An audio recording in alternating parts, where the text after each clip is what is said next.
কিন্তু ওই যেটা আমার খুব ইম্পর্টেন্ট বলার দরকার সেটা হচ্ছে যেটা স্যারও বলছিলেন যে যেহেতু উচ্চারণ সেটা খুব ইম্পর্টেন্ট, এবং সেটা কিন্তু শুধুমাত্র যারা কবিতা বলল ওরা যে পরবর্তীকালে কোনো আবৃত্তি শিল্পী হবে সেটাই নয়। আজকে বেসিক্যালি স্পোকেন আর্ট যদি আমরা ভালো করে শিখি এটা আমাদের কনফিডেন্স বাড়ায়।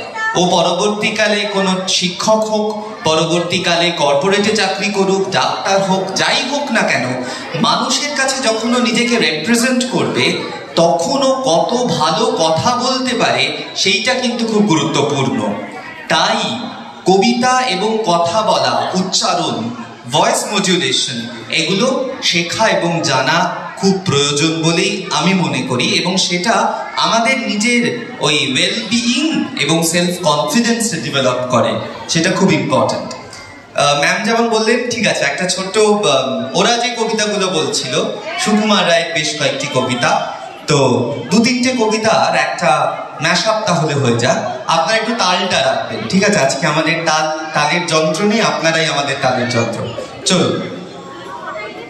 আয় রে ভোলা খেয়াল খোলা স্বপন দোলা নাচিয়ে আয়, আয় রে পাগল আবল তাবল মত্ত মাদল বাজিয়ে আয়, আয় যেখানে খ্যাপার গানে নাইকো মানে নাইকো সুর, আয় রে যেথায় উধাও হাওয়ায় মন ভেসে যায় কোন সুদূর, আয় খ্যাপা মন খুঁচিয়ে বাঁধন জাগিয়ে নাচন তাদের দিন, আয় বেয়ারা সৃষ্টি ছাড়া নিয়ম হারা হিসাবহীন যদি কুমড়ো পটাশ নাচে, খবরদার এসো না কেউ আস্তাবলের কাছে, চাইবে না কো ডাইনে বাঁয়ে চাইবে না কো পাছে, চার পা তুলে থাকবে ঝুলে হট্টমূলার গাছে যদি কুমড়ো পটাশ নাচে।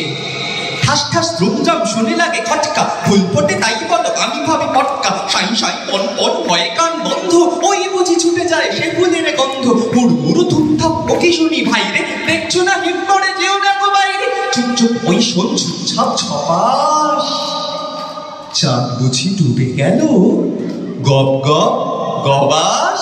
Thank you.